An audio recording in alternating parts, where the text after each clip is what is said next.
Hey, what's up guys, it's DarkArmedDuelist and today we're going to be doing a Nordic deck profile. So I'm really excited for you guys because this deck just got some well needed and deserved support. This deck is hands down one of my favorites that came out of the Yu-Gi-Oh! 5Ds era because it's so cool with the boss monsters you get to summon out of it. Being able to summon Odin, Thor, and Loki to your side of the field is absolutely crazy, and this build can actually summon out all three, which is super cool. So without further ado guys, don't forget to like, comment, subscribe, hit the bell next so you can become part of the notification squad, and definitely check out the Patreon down in the description below for all those awesome rewards, like getting your name in the description of every single video, getting a signed card to the mail, and even getting to request a deck profile every single month to your patron, along with test hands. So without further ado, let's get straight on into this. So first off, we're going to be playing 3 copies of the Nordic Beast Golden Bursty. This card is an amazing new card for the deck and a well-needed new tuner for the deck. It has the ability that for a synchro summon, you can substitute this card for any one Nordic tuner monster, and you can only use each effect of this card once per turn. If this card is normal summoned or special summoned, you can special summon a Nordic monster from your hand, and you can target a Nordic monster in the graveyard except another copy of Golden Bursty and add it to your hand, which is a great effect to get the exact card in your hand that you need, while also getting a monster on your side of the field so you can synchro summon into some extremely powerful monsters. We then play 3 copies of the Nordic Smith. This card is a great new card for the deck that has the ability to, if you control an Aesir or a Nordic monster, then you can special summon this card from your hand. And if this card is normal or special summoned, you get to add a Nordic relic card from your deck to your hand, which is a great effect to get the exact relic that you need into your hand because we've got some amazing new powerful ones that came out of Battle of Chaos. We then play 3 copies of Alvis. Alvis is a great card to help us go into all of our different synchro plays while also being a level 4 to combo off into some really powerful synchro monsters. This card has the ability that if this card is banished by the effect of a Nordic Link monster, you can send to the graveyard 1 Nordic monster that you control and 2 Nordic monsters from your deck whose total levels equal 10, and then special summon 1 Aesir monster from your extra deck. And if an Aesir monster in your possession is sent to the graveyard by an opponent's card, you can banish this card from the graveyard to special summon an Aesir monster from the extra deck with a different name from the card in the graveyard, which is a pretty good effect to be able to get the exact one that you need on your side of the field between Odin, Thor, and Loki. We then play 2 copies of Tingoshneer, which is a pretty good card to play in the deck. You just need 2 copies of it now because of all the new support cards. It has the ability that this card is destroyed by battle and sent to the graveyard. You can special summon out 2 Nordic Beast tokens to your side of the field that are level 3, 0 attack, 0 defense, which helps us go into some synchro plays, but you still play 2 copies of it because it's super easy to go into synchro plays with this card. And then we play 2 copies of Tingoshneer as well, which is really a good card to play as a 2 because it has the ability that when a monster you control is destroyed by battle and sent to the graveyard, you can special summon this card from your hand. And then once per turn, when this defense position card on the field is changed to face-up attack position, you can special summon 1 Nordic Beast monster from your deck in face-up defense position, which is a pretty good effect except another copy of itself. Then for the 1-ups for the deck, we're playing a single copy of Vanitas. I feel like you only need a single copy of Vanitas now with all of the new support cards. This card can be used as a substitute for any of your Nordic tuner monsters to go into your Aesir monsters, which is a pretty good effect to be able to use. We then play a single copy of Mara of the Nordic Allfair. This card is a good card to help us go into Loki because it has the ability to, if this card is used for the synchro summon of another monster, the other cards that you use have to be 2 Nordic monsters in your hand, which is helpful in the deck because you now have so many level 4s to combo with this to be able to go in for the number 10 of your monsters. We then play a single copy of Valkyrie of the Nordic Ascendant. Valkyrie is a good one of as well because this card has the ability when it's normal summon, if your opponent controls a monster and you control no other cards, you can banish 2 Nordic monsters from your hand to special summon out 2 tokens to your side of the field that are both level 4, which is pretty good to be able to summon out those monsters to be able to go into a synchro play. We then play a single copy of Mimir because Mimir can just basically has the ability to once per turn at the start of the standby phase, if you control a Nordic monster and this card's in the graveyard, you can send a spell from your hand to the graveyard to special summon this card back, giving you another level 2 to go in for additional plays. We then play 3 copies of Rescue Cat. Rescue Cat is really good because I use this card to be able to bring out the Nordic beast monsters because it has the ability that you can send this card to the graveyard to special summon out 2 level 3 or lower beast monsters from the deck, which is a pretty good effect to be able to get out your copies of the goats or the copy of Golem Bursty, which is just such a good effect for this deck.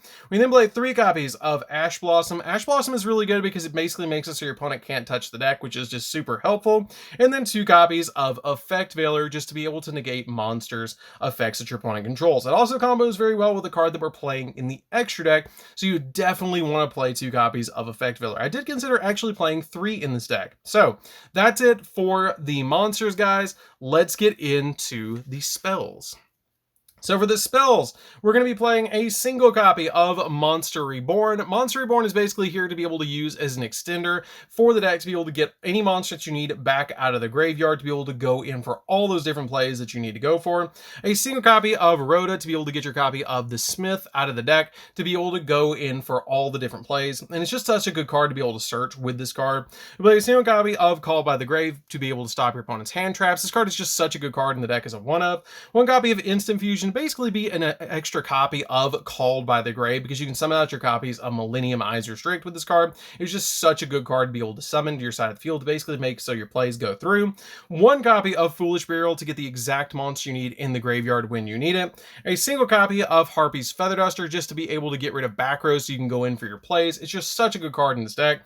We then play 3 copies of Hippo Carnival. Hippo Carnival is a good card in the deck because it has the ability to special summon out 3 Hippo tokens that are Beast type Earth, level 1, 0 attack and 0 defense, but they can't be tributed. And you can't special summon monsters from the extra deck that, while a Hippo token is in the monster zone. After this card is activated, your opponent cannot target monsters for attacks for the rest of the turn except for Hippo tokens. The reason you're playing this card in the deck is because it combos very well with your Link monster that you have in the Nordic archetype. So this card is a very good 3-of in the deck. We're then playing 2 copies of the Nordic Throne. This card is a really good card for the deck. I love this card so much. The new Nordic Relic cards are just so good. This card has the ability that you could special summon out a Nordic monster from your deck, but you can't special summon monsters from the extra deck except Aesir monsters while that monster is face up on the field. You can banish this card from the graveyard to add a Nordic monster from your deck to your hand and then shuffle 1 card from your hand into the deck. This card literally does it all for you, but I only think 2 copies is really needed. You can play a 3rd copy if you want to, but I feel like 2 in playtesting was totally fine. So that's it for the spells, guys. Let's get into the traps. So for the traps, we're going to be playing 2 copies of Svalin. Svalin is just such a good card. This card is so good in this deck.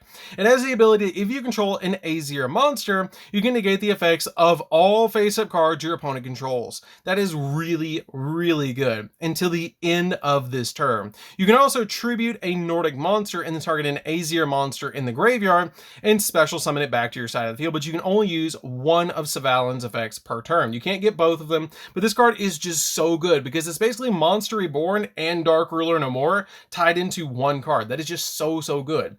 We then play 3 copies of Infinite Impermanence just to make it so your opponent can't activate monster effects. This card is really good as well because you can set it to a column and then be able to negate spells and traps in the same column as well, which is pretty good. So that's it for the main deck, guys. Let's get into the extra deck.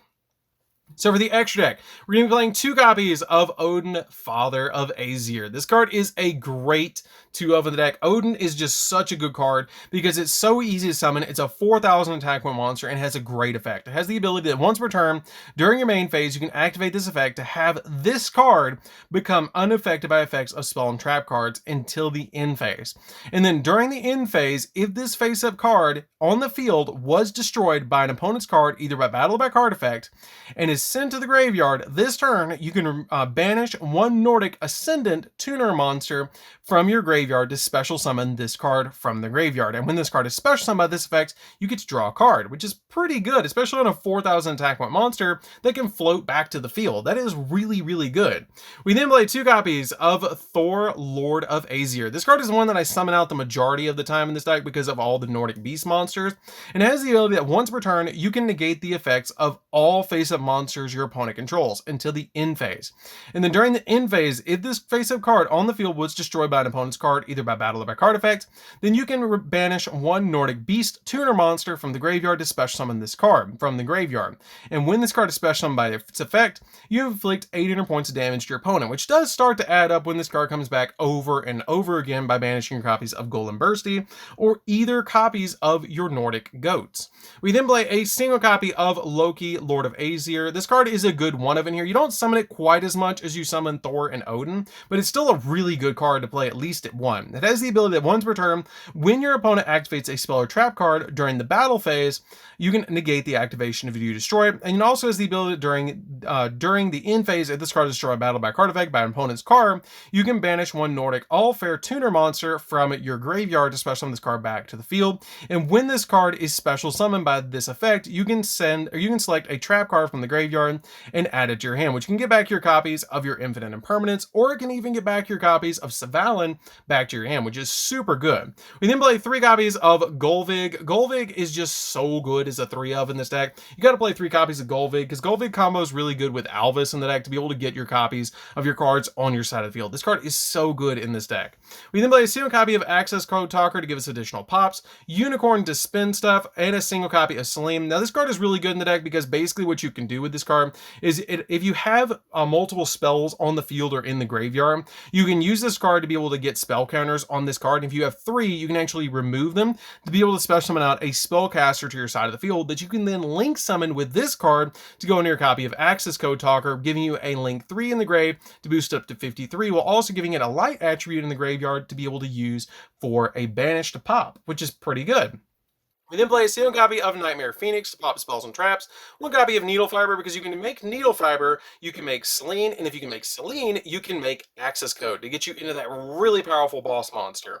We then play a single copy of IP Masquerena because it lets you go into your copy of Unicorn during your opponent's turn, and a single copy of Millennium Eyes Restrict. This card is really good because it's basically an additional copy of Called by the Grave with that instant fusion. So that's it for the deck, guys. I hope you did enjoy it. It's a really fun deck to play with. I absolutely love this deck. It's one of my favorite decks that came out of the Yu-Gi-Oh! 5Ds anime, and it's just so cool to be able to summon out Odin, Thor, and Loki. And I absolutely love the new arts of the cards like Golem Bursty and all of the new Nordic relics. It's just such a fun deck to play around with, and it's actually not crazy expensive, so you guys should definitely check it out. So anyways, guys, this is DarkArmedDuelist. Don't forget to like, comment, subscribe, hit the bell and become part of the notification squad, and we'll see you guys in the next video. See you later, guys.